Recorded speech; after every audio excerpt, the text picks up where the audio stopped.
What's good, everybody? It's your boy DJ Ad McCree of Track Camp ENT, and today we are going to be talking about the Secrets of Metro Boomin part. I don't know the part as I adjust my popper stopper.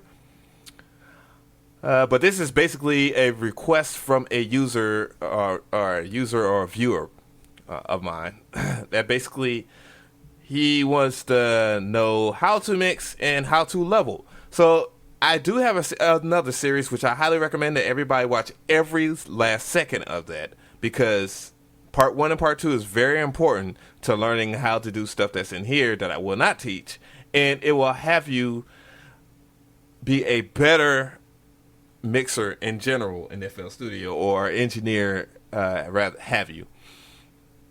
Now, he basically, bought a drum pack and a 808 and an 808 collection of mine, which I didn't want to put out the 808 collection for sale. However, I just did it for him, but I'm just going to leave it on there. It's at djadmcree.net/store.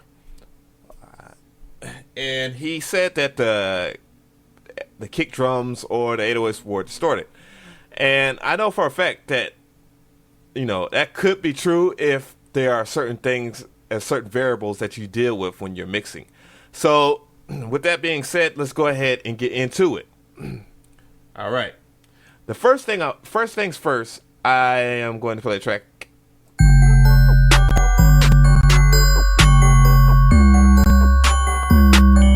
All right. That is from cooking and showing off fat tricks and whatnot. I still haven't finished this track, but I will finish this very soon. Possibly today, because I've been having all kinds of stuff to do, and my grandfather passed this past Monday, and I just been fell back on a lot of things. Oh, and I got an instant message, and that's actually a good one too. I'm actually happy. First thing first, let's go ahead and start this off. I want you to pay attention to this. That is the monitoring section. I want you to set that to a telescope, because it will help you immensely when it comes to mixing. Check it out. Now you will notice how clean that is. Now, back to when he was saying this is distorted. When you open up FL Studio, and regardless of when you're making a beat or not, it's always set like this at 0 dB as far as your master volume. And this is your master pitch, which, don't mess with the master pitch at all. It has nothing to do with this lesson. Okay. Now, the master volume is set at 0 dB, and guess what? If you have it at 0 dB and you're trying to mix, or if you're trying to make a beat, and guess what it's going to sound like? And pay attention to this.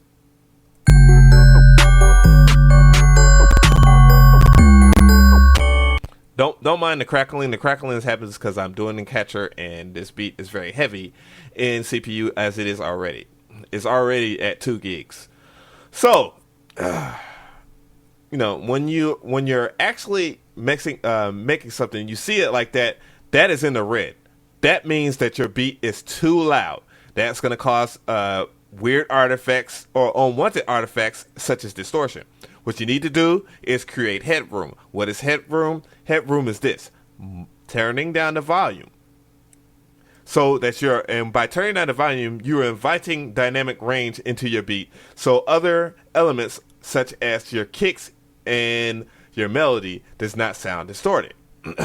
Now, if you do have it turned up real high in here, which I highly recommend that you do not mess with these knobs at all, that you do like this, you just left click on this and assign each individual VST, either by doing it manually by scrolling on this and setting it to your insert, or just pressing the track button and it'll automatically set that to you. And chromophone, yes, that's one of my VSTs, one of my top secrets.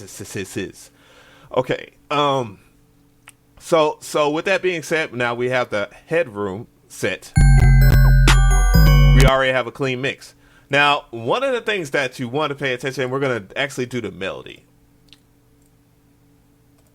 Oh, matter of fact, we're not going to do it. We're going to actually look at why that is distorted in what you call the Fruity dB meter, which is in every FL Studio alive. It's been there since day one. Check it out. Look how loud it is in here. And this is with compression. I already have this track already compressed, which this in general, if you want to pay for this, will be on in my stores. Yes, and yes, my cabinet is very good. I have a very good cabinet. There's always room for improvement, but yeah. Anyways, let's play it.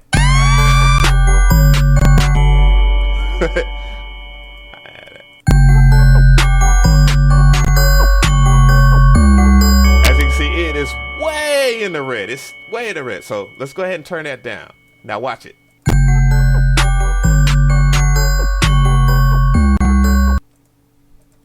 Noticeable differences. Differences in that.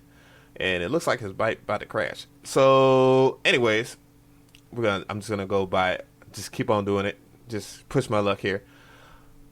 That in general is, where you want your decibels to be at, and that's actually in retrospect related to this basically. And this is the threshold and ratio, which is a knee, which is just a graphical knee in Maximus, which is fantastic.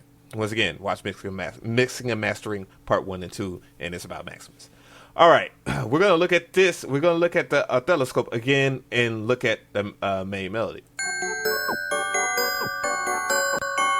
Now we're going to look at the dB meter.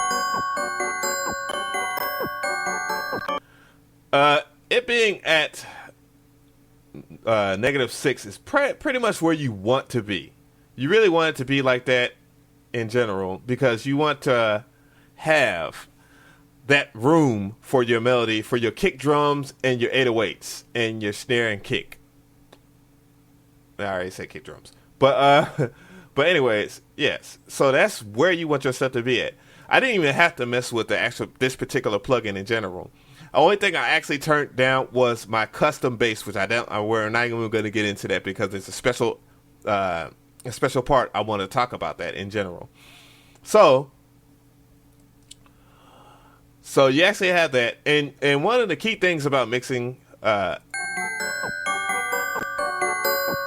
is that you see related that the melty strings and the bell are the same volume. These could be actually pushed up a little more, because I really didn't mix this track. Oh Jesus.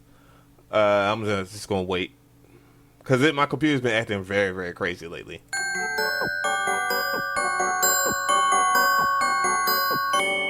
So I could turn that up, but you really want your melodies to kind of be at that level, which right here, that is. All right, let me play it again. About negative 19, and that's enough headroom for your melody to breathe. Trust me on that. It is more than enough room, and good enough for you to actually, for your dynamic range.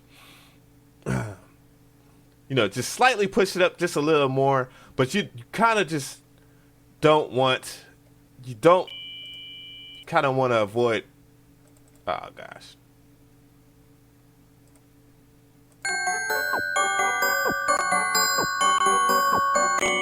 You kind of want it to be like that, how it was when it was playing. So using that oscilloscope, it comes in handy when you want to mix certain things. Just bear with me with these problems, because I've been having these issues for almost all day, and I'm almost done with this lesson. So basically, I'm going to pull up the dB meter. We're going to look at the 808, the snare, and the kick.